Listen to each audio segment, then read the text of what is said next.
Hindi niyo ho pwedeng basta nalang pagbintangan si Edward just because you found his watch there. If so, kasuhan niyo na ho lahat ng may gamit doon. Which is all of us. None of you had a motive to do it. Siya lang. Dahil siya lang ang galit sa akin at sa pamilya natin. I don't think i-risk ni Edward yung pamilya niya. Lalo na si Ashley. That's a perfect excuse, isn't it? Nandoon ang pamilya niya na mangyari? Of course. He'd have a plan about that. That's ridiculous.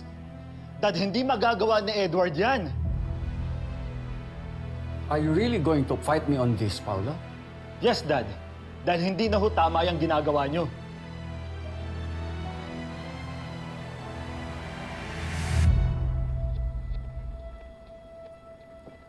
At sino ka para sabihin sa akin na mali ang ginagawa ko? Wala kang karapatang kwestiyonin ang mga desisyon ko. At kapatid ko ho si Edward. Kadugo ko man siya o hindi. At naniniwala ako sa kanya. Kaya ho tutulungan ko siya.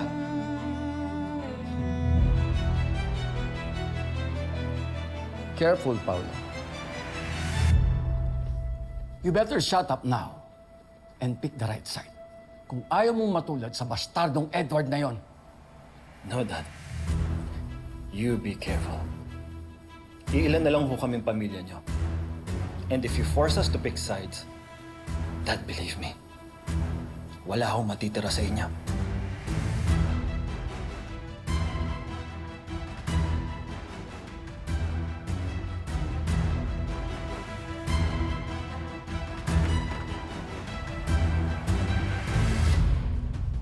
Sana ho hindi niyo pagsisihan yung ginawa niyo. Walang kasalanan si Edward. At alam kong alam mo yun.